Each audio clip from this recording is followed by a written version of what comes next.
Le CrossFit, c'est un sport extrêmement exigeant. C'est un sport qui a été créé avec un mélange de sports qui pour certains sont des sports olympiques. Le CrossFit, c'est un sport qui est super exigeant pour ton corps et pour tes articulations. Donc ça te demande d'être très mobile et d'être très fort dans un maximum d'amplitude. Le CrossFit, c'est pas comme les autres sports. Il y a certains sports où il y a des articulations qui sont pas spécialement sollicitées et donc t'as pas forcément besoin de les renforcer. En CrossFit, tu as absolument toutes tes articulations des pieds à la tête qui sont sollicitées, donc tu dois absolument tout renforcer. Tu peux pas te permettre d'avoir une articulation qui est plus faible que les autres parce que ça, à un moment donné, ça va forcément soit te freiner, soit tu vas finir par te faire mal. Dans cette vidéo, je vais te montrer des exercices pour renforcer tes articulations des pieds à la tête et on commence tout de suite avec les chevilles, avec les tibialis raise. Le but de cet exercice, ça va être de venir renforcer le muscle qui est devant ton tibia, le tibial antérieur. Et pour cet exercice, tu as juste besoin de te placer à un mur et de relever les doigts de pied. Le but, c'est de garder les jambes tendues. Je ne veux pas que tu fléchisses au niveau des genoux. Sur cet exercice, un pied à la fois, très facile. Plus tu es près du mur, plus c'est facile. Plus tu es loin du mur, plus c'est difficile. Deuxième exercice pour les chevilles, on a renforcé l'avant, maintenant on va renforcer l'arrière du bas de la jambe. Donc là, tu as juste à te tourner, te placer bien loin du mur et le but, ça va être juste de monter sur la pointe des pieds. Pour ce mouvement, tu veux vraiment placer tes pieds loin du mur parce que quand tu es en position basse, je veux que tu sentes l'étirement au niveau du mollet pour avoir un maximum d'amplitude. Si ça devient facile, tu me le fais un pied à la fois. Troisième exercice pour les chevilles. Pour les mollets, on a deux exercices. On en a un qu'on vient de voir qui va solliciter plus le mollet, le muscle le plus superficiel. Et un deuxième qui va solliciter un muscle plus profond, le muscle solaire. Et pour celui-ci, tu viens te placer près du mur, tu fléchis les genoux. Je veux que tes genoux, tes hanches et tes épaules soient alignés. Et tu viens monter sur la pointe des pieds. De profil, ça donne ça. Tu pars de position droite. Tu fléchis les genoux en avant, avec hanches, épaules, genoux alignés. Et tu montes sur la pointe des pieds. Tu veux monter vers le haut. Quand cet exercice devient facile, tu me fais la même chose sur un pied. Et tu pourras même charger quand tu seras à l'aise. Pourquoi tu as besoin de chevilles solides quand tu fais du crossfit? Et c'est une articulation qui est hyper sollicitée quand tu fais des DU, quand tu fais des box jumps, quand tu cours. J'ai vu pas mal de gens en box de crossfit qui commençaient à avoir mal par exemple devant le tibia ou au niveau du tendon d'Achille. Tout ça, ça passe par du renfort bas de la jambe pour éviter d'être gêné par ce genre de petites douleurs. Ensuite, on passe aux genoux. Si tu es en box de crossfit et que tu as un sled, je te conseille de faire du sled d'avant en arrière. Si tu es en salle de sport, que tu n'as pas de sled comme moi, tu fais ça sur un tapis éteint et tu marches en arrière, tu utilises la résistance du tapis. Par contre, si tu n'as ni l'un ni l'autre, là pour le coup, j'ai pas d'autres exercices à te proposer, mais tu pourras faire ce que je te propose après. Le sled et la marche en arrière, j'aurais déjà pu le mettre sur les chevilles, parce que ça sollicite aussi les chevilles. Tu vas peut-être sentir quand tu fais cet exercice que tu as les mollets qui chauffent dur.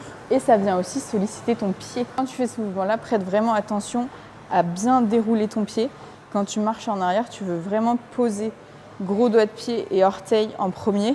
Le but de cet exercice, c'est aussi vraiment d'apporter du blood flow. Donc c'est normal si tu commences à sentir tes jambes qui chauffent, le cœur qui monte. Si quand tu fais cet exercice, tout va bien, tu n'as pas de gêne, pas de douleur au niveau des genoux, au niveau des pieds ou quoi que ce soit, essaye de mettre un peu plus de rythme à la fin. Ensuite, pour les genoux, une fois que tu t'es échauffé avec du sled ou de la marche en arrière, je vais te montrer 3 exercices pour renforcer directement tes genoux. Le premier exercice, ça va être le reverse step up. Tu viens te placer sur une marche, environ 15 cm, la hauteur d'un step, et tu viens descendre doucement, toucher le talon et remonter. Le but, c'est d'avoir le buste droit et de remonter comme ça. Tu veux vraiment effleurer le sol avec ton talon et faire preuve vraiment de contrôle sur la descente. Sur ce premier exercice, tu viens solliciter tes genoux dans une position haute. Tu vois que là, j'ai pas beaucoup de flexion de genoux. Je reste vraiment dans une amplitude qui est réduite, mais ça vient solliciter vraiment ton genou d'une manière un peu différente. Ce mouvement, il peut peut-être te faire penser à un mouvement de dip en haltéro, quand ensuite tu vas jeter ta barre au-dessus de la tête. Là, c'est la même chose, mais une jambe à la fois. Tu vas te rendre compte des déséquilibres potentiels entre ta droite et ta gauche. Et tu vas aussi sentir qu'en fait, ton genou, il travaille énormément sur cet exercice. Tu vas voir que si tu n'as jamais essayé cet exercice, il ne paye pas de mine, mais il est vraiment très difficile. Tu vois, là, j'ai commencé à cette hauteur-là, mais si pour toi, déjà, ça, c'est trop parce que quand tu le fais, tu as mal au genou, commence au sol. Et progressivement, tu te remontes pour arriver à la hauteur standard. Et quand tu arrives à faire le mouvement à la hauteur standard, tu te rajouteras de la charge. Cet exercice, c'est un mouvement qui est vraiment à dominance articulaire. Donc vraiment, vas-y doucement quand tu progresses dessus. Ça vient vraiment solliciter beaucoup ton articulation. Donc si tu ressens des gênes ou un inconfort, vraiment ne force pas. Et progressivement, habitue-toi à ce mouvement-là. Pour renforcer tes genoux, cet exercice, tu le connais, c'est un back squat. Si tu fais du crossfit, tu en as forcément déjà fait. Ce qu'on va vouloir faire sur ce mouvement-là, c'est vraiment descendre le plus bas possible, fermer le genou le plus possible, parce que plus tu seras fort dans ces positions basses avec le genou complètement fermé, plus ton genou sera protégé. Ton genou, il n'a pas besoin que d'amplitude complète, comme je te le montre là, ou que des amplitudes partielles, comme on avait avec le step-up. Il a besoin d'un entre-deux, d'un équilibre entre les deux. Tu vois que quand tu fais un back squat, tu viens solliciter l'amplitude qu'on avait sur les step-up, qui est celle-ci. C'est juste que sur le back squat, l'amplitude que tu vas vouloir venir renforcer, ça va être cette fin d'amplitude, là, cette position basse, parce que c'est là où tu es le plus faible. Donc, ce sera ça ton facteur limitant. Personne loupe un squat quand il est dans cette position-là. Ça n'existe pas. Du coup, c'est pour ça qu'on fait le step-up à côté. Déjà parce qu'on a une jambe à la fois, et surtout parce que tu peux mettre bien plus lourd quand tu fais que cette amplitude-là, que quand tu fais toute l'amplitude. Dernier exercice pour venir renforcer ton genou à l'avant, c'est le ATG split squat. Donc pareil, là ce qu'on vient chercher, c'est d'avoir cette amplitude complète au niveau du genou, donc ton talon peut décoller légèrement du sol. Tu vois que là, niveau amplitude, on est à la même amplitude que ce qu'on a fait avec le back squat, au niveau du genou, complètement fermé. C'est juste qu'avec le ATG split squat, le point de résistance, là où le mouvement est le plus difficile, il est un peu différent que celui du back squat, parce qu'avec le ATG split squat, on a une trajectoire qui est beaucoup plus diagonale. Alors qu'avec le squat, on a une trajectoire qui est verticale. Là où un squat sera difficile, ça sera par là, de remonter par ici. Alors que sur le ATG split squat, c'est quand tu es dans cette position basse, c'est cette portion-là du mouvement qui est difficile. Et quand tu arrives ici, donc l'amplitude du squat où tu es difficile, c'est plus très difficile. Donc en fait, tous ces exercices, ils sont complémentaires. En CrossFit, on est toujours en train de faire des extensions de genoux. Quand on fait des squats, quand on fait des fentes. Le CrossFit, c'est vraiment un sport qui a une grosse dominance quad et extension du genou. Et c'est vrai qu'en CrossFit, on n'a rien pour contrebalancer ça avec de la flexion de genou, comme avec cette machine. Parce que comme je te disais tout à l'heure, pour les squats et les step-up, c'est pas que ton genou il a besoin que de se renforcer en position haute ou que en position basse. C'est que ton genou, en fait, il a besoin d'équilibre, il a besoin d'un peu tout, en fait. Et tu vois, travailler par exemple ces ischios en flexion de genou, là comme je viens de te le montrer sur cet exercice, ça contribue énormément à la stabilité de ton genou.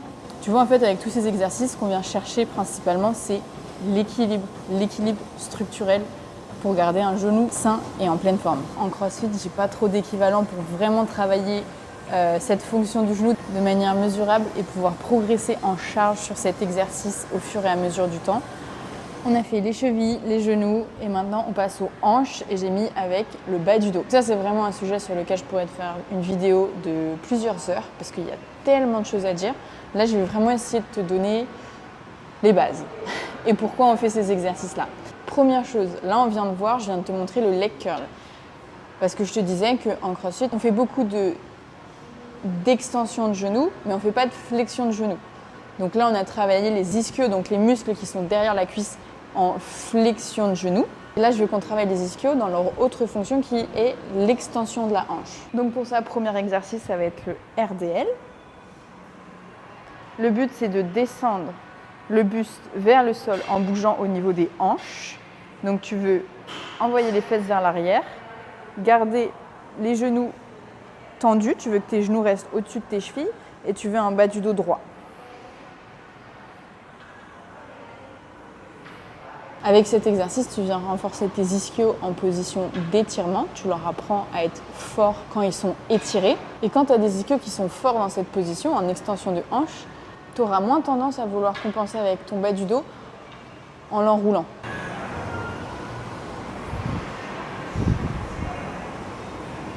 Autre exercice où on vient renforcer tes hanches et ton bas du dos, c'est le Seated Good Morning.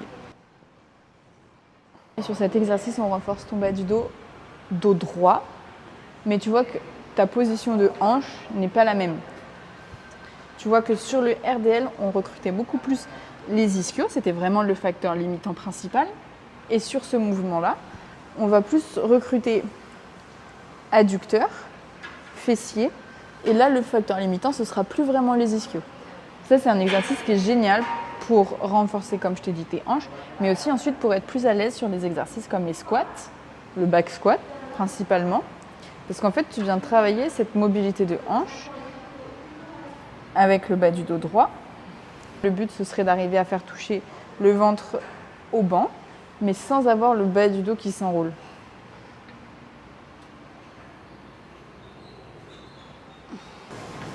Ensuite, là, on passe sur un exercice qui vient renforcer directement le bas de ton dos. Ça, je sais qu'en CrossFit, un back extension, il n'y en a vraiment pas beaucoup. J'en ai rarement vu en box de CrossFit. Mais pour moi, c'est quelque chose que toutes les box de CrossFit devraient avoir. Ça coûte la fraction d'un prix d'un GHD.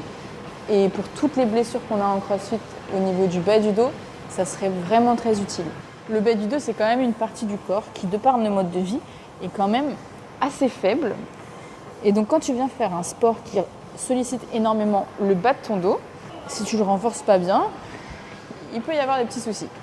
Comme je te le disais tout à l'heure, tout est une question d'équilibre. Les deux exercices précédents que je t'ai montrés qui renforcent aussi le bas du dos, RDL, Seated Good Morning, c'est des exercices où tu veux garder le dos droit. Sur le back extension, pour faire une extension au niveau du dos, il faut d'abord faire une flexion. Et ensuite, tu fais ton extension. Tu vois que sur le back extension, ta flexion, elle est quand même légère au niveau des lombaires. Mais c'est super important d'apprendre à enrouler le bas du dos et pouvoir sortir de cette position de manière safe. Et sur le back extension, si tu commences vraiment avec un dos très sensible, tu peux juste commencer par maintenir la position haute. Tu peux même t'assister au début. Et plus tu prends confiance sur cet exercice, plus tu fais de répétitions où tu ajoutes de l'amplitude.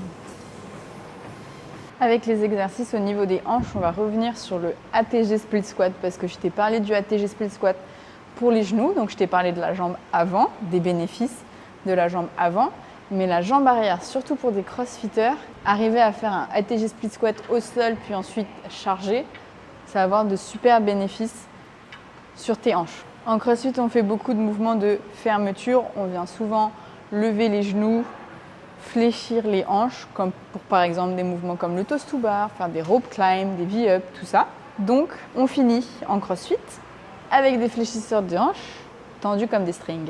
Avec le ATG Split Squat, tu vas venir étirer tous ces fléchisseurs de hanches, dont particulièrement le psoas. Et le psoas, il s'attache directement sur l'avant de tes vertèbres lombaires. Donc, quand il est très tendu, ça tire devant. Donc, ça peut être désagréable au niveau du bas du dos. Comme je te disais, en CrossFit, on utilise beaucoup nos fléchisseurs de hanches. Donc avec le ATG Split Squat, on vient étirer, particulièrement le psoas, qui est très très sollicité en CrossFit. Mais ce muscle-là, le psoas, il se porte le mieux quand il est étiré et renforcé. Donc pour renforcer, tu peux faire des exercices type L-sit. Tu peux faire des exercices type reverse squat si tu es en salle de sport. Et je pense que les fléchisseurs de hanches, tu les sollicites déjà assez en CrossFit. Et voilà, c'est pour te montrer que toujours une question d'équilibre, pas que étirer, pas que renforcer, un mélange des deux. Et un dernier exercice que je voulais te montrer pour renforcer ton bas du dos et tes hanches, c'est le QL extension. Donc ça pareil, tu le fais sur un back extension, mais ça tu peux aussi le faire sur un GHD si tu en as un. Tu viens étirer et renforcer ton carré des lombes, qui est hyper important pour la stabilité de ton tronc. C'est des muscles qui peuvent être sacrément tendus de par nos modes de vie, de par le sport que tu pratiques. Donc sur cet exercice, quand tu viens descendre, tu viens étirer. Quand tu remontes, tu viens contracter. Donc ce n'est pas qu'un étirement passif, tu viens bien renforcer, mais sur toute l'amplitude de mouvement qu'est capable ton muscle. Au début, il se peut que vraiment tu ne puisses pas descendre très bas. Ça va solliciter plus tes obliques. Plus tu arriveras à descendre bas,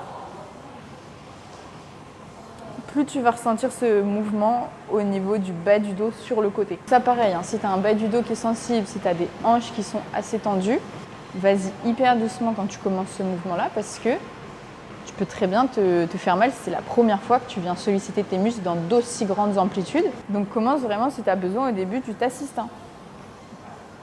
Vaut mieux commencer plus doucement, plus petit, que commencer trop fort et te bloquer le dos.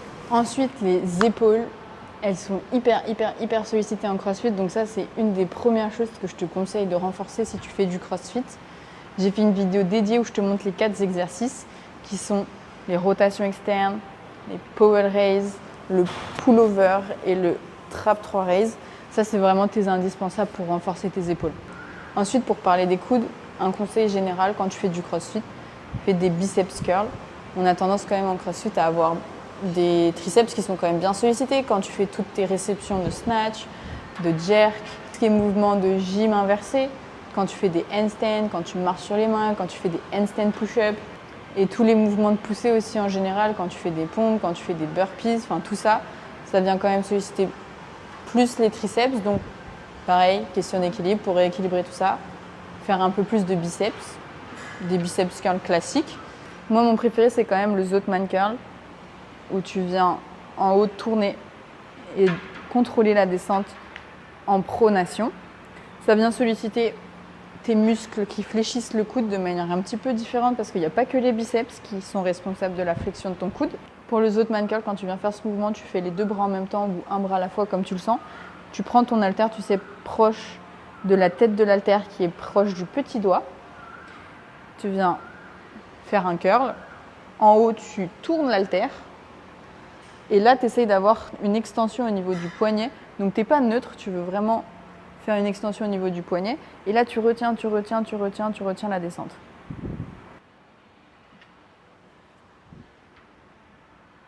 Pour les poignets, donc là, les exercices que je vais te montrer pour les poignets vont aussi aider ton coude. C'est pour ça que je t'ai montré qu'un seul exercice pour le coude. Ton poignet, il peut faire 6 amplitudes différentes. Il peut faire de l'extension, il peut faire de la flexion, il peut tourner, faire de la supination et de la pronation, et il peut aussi s'incliner comme ça et dans ce sens-là. Là, les exercices que je te montre, que ce soit pour la nuque, les poignets ou les coudes, tu n'es pas obligé de tous les faire. Mais tu vois, si à un moment donné, tu as un souci au niveau des poignets, tu sais qu'il y a plusieurs choses à tester. Tu as 6 amplitudes à tester. Si tu as une amplitude où vraiment tu es hyper faible, renforce-la. C'est sûrement ça qui te cause tes problèmes. Les 2 plus simples à faire pour les poignets, c'est l'extension et la flexion. Tu viens te placer sur un banc et tu viens faire ton extension. Ça, c'est assez facile. Tu as des haltères dans toutes les boxes de CrossFit. Et tu viens faire ta flexion. Un bon ratio entre ton extension et ta flexion, c'est d'utiliser le double de la charge quand tu fais ta flexion. Tu es plus fort en flexion qu'en extension. Et pareil que sur tous les exercices où tu veux te renforcer, tu commences à une charge et ensuite le but ce sera d'essayer de progressivement d'augmenter cette charge. Et pour les 4 autres exercices, moi j'avais trouvé une option pour les faire avec un manche d'haltère, mais tu n'as pas forcément d'équipement dans ta salle de CrossFit qui te permet de faire ces exercices, en tout cas faire des exercices comme moi je les aime, c'est-à-dire mesurables et sur lesquels tu puisses progresser en termes de charge progressivement au fur et à mesure des semaines. Et dernière chose que je voulais te partager pour les poignets, c'est un petit outil parce que j'ai quand même eu pas mal de douleurs au niveau des poignets que je n'arrivais pas forcément à faire partir. Donc ça, c'est des exercices de renfort que je t'ai montrés, qui sont géniaux. Mais ça, c'est un peu comme, tu sais, le sled et la marche en arrière pour les genoux. C'est vraiment un exercice qui est fait pour apporter du blood flow. Et ça, quand je l'ai découvert, ça m'a changé la vie au niveau des poignets. Donc en gros, ça, c'est une power ball. C'est vraiment fait pour apporter du blood flow au niveau des avant-bras, au niveau des poignets. Tu remontes un petit système de la mécanique. Et quand tu lâches, tu dois tourner le plus vite possible. Et ça, tu fais quelques secondes, quelques minutes et tu as déjà l'avant-bras en feu. Tu vois, tu peux faire différentes positions devant toi, sur le côté, au-dessus de la tête. Et ça t'arrache les avant-bras. Tu finis avec des avant-bras qui sont hyper congestionnés. Mais ça, niveau blood flow, c'est génial. Donc ça, blood flow plus renforcement, ça, c'est vraiment la recette miracle pour un peu toutes tes articulations. Et ça, c'est un super blood flow pour les poignets et coudes. Et dernière articulation que tu veux renforcer pour ton CrossFit, on arrive à la fin, c'est la nuque. Ta nuque, pareil que pour les poignets, elle a 6 amplitudes possibles. Tu peux faire de la flexion, de l'extension, tu peux incliner sur ce côté-là, et tu peux tourner. On n'est pas en sport de combat, on n'a pas besoin d'avoir une nuque à toute épreuve. En CrossFit, on a juste besoin d'avoir une nuque qui est assez solide pour quand on fait des HSPU.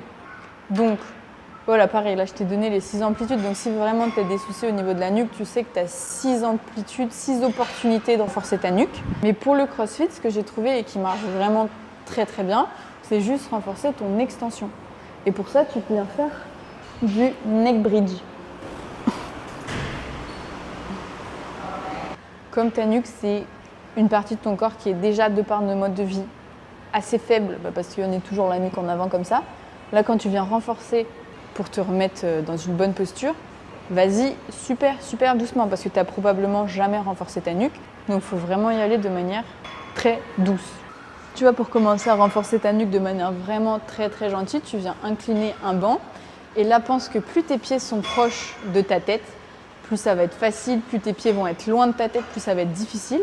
Donc tu commences voilà, avec tes pieds quand même relativement proches. Et tu peux même t'assister avec tes mains comme ça. Tu trouves la position dans laquelle tu te sens bien. Et tu vois là, tu penses à enfoncer ta tête dans le banc. Et tu vois, ça vient faire travailler ta nuque. Progressivement, tu pourras descendre l'inclinaison. Tu pourras augmenter la difficulté de l'exercice en éloignant tes pieds. Pour ensuite finir avec la version classique qui est celle-ci. Et si ta nuque c'est quelque chose qui te pose vraiment problème, qui est vraiment très faible, commence même au mur où tu peux t'assister de tes mains. En fait, le but à chaque fois c'est juste de mettre l'intention de pousser ta tête dans ton support, donc là dans le mur ou dans le banc, et tu vas ressentir que ça travaille derrière ta nuque. Cette vidéo, c'était un condensé de tout ce que j'ai appris ces 4 dernières années en faisant du CrossFit et en me faisant mal un petit peu partout. Donc j'espère que ça pourra t'aider. Si tu as la moindre question, pose-les-moi dans les commentaires.